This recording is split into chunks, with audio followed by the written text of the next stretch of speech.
یو کس تپوس کړی دا چې د ما د الله پاک جل شانه سره د تعلق پیدا کولو څه ذریعه ده، یعنی زما زړه کې داسې رغبت الی الله نشته، رغبت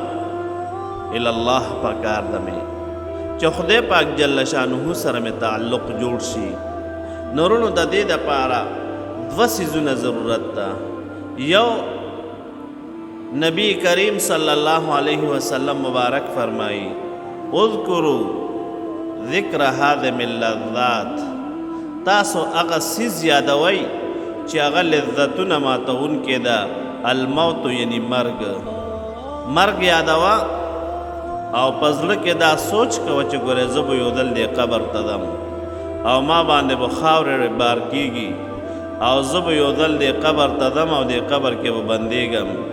او ما به د الله پاک جل جلاله سره ملاقات کېږي. دا د زړه نه تصور کوه او مراقبې شکل کې ناس او مراقبه کوه ځان سره، او ځان سره دا تصور کوه لکه زموږ حضرت شیخ صاحب، شیخ الحدیث، پیر طریقت، شیخ الحدیث حضرت مولانا سعید الله شاہ صاحب دامت برکاتهم العالیہ چې مونږ ته کله کله مراقبه کوي او هغه بیان کوي نو ټول خلک ژاړي بیا چې دا وایا چې ګوره ما باندې یو داسې حالت را روان ده چې زه دلته کې اوس ګرځېدلی شم او لاس خپې وهلی شم او سترګو کې مې نظر ده، خپو کې مې طاقت ده، لاسونو کې مې طاقت ده، کپړې په خپله اچوم، روټۍ په خپله خورم او داسې نور کارونه، لیکن داسې حالت په ما را روان ده چې ما دا لاسونه بیا کار نه کوي، زما خپې دا به بیا کار نه کوي، زما سترګې به بیا کار نه کوي او زما چې دا کمې ښایسته کپړې اچومه نو دا به ګوره بیا د ما نه نور خلک وباسي په تخته باندې چې کله مې مړ شم او غسل ته مې سملوي او غسل له مې بوځي په تخته مې واچوي نو دا ښایسته کپړې به رانه بیا خلک وباسي او بیا مې چې غسل راکړي نو بیا به کفن کې تاووي او چې کفن کې مې تاو کړي نو بیا مې په مقبرې ته روان کړي او مقبرې ته مې چې یوسي نو بیا به راباندې د جنازې لمونځ وکړي. چې جنازې لمونځ وشي نو د هغې نه بعد به مو بیا قبر ته داخلوي نو زما به کم حالت وي. دغه حالت چې سړی را یادوي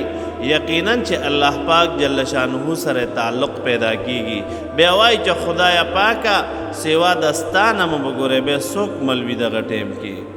دغه ټیم کې رونو ما او تا سره به څوک ملوي، زما او ستا رب جل شانه به زما او ستا ملوي. که هغه مو په دې قبر کې خوشحاله ساتي خو خوشحاله به او خدای نخواسته که څوک اعراض کوونکی وي نو هغه به بیا قبر کې به بیا ډېر په تکلیف باندې وي. نو مرګ یادول دا د انسان دپاره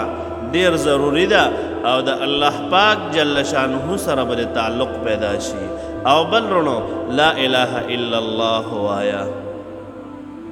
نبی کریم صلی الله علیه وسلم مبارک فرمایي چې د انسان زړه ته زنګ لګي په ګناه سره، لکه څنګه چې اوسپنې ته زنګ لګي که نه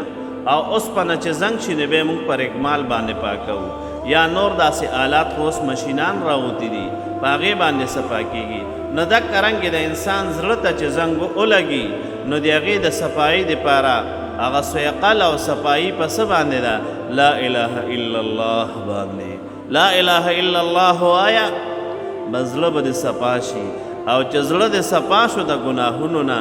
نو خدای پاک جل شانه سره به تعلق پیدا شي. نو دغه عمل سره سره لا اله الا الله وایا خدای پاک جل شانه سره به تعلق پیدا شي.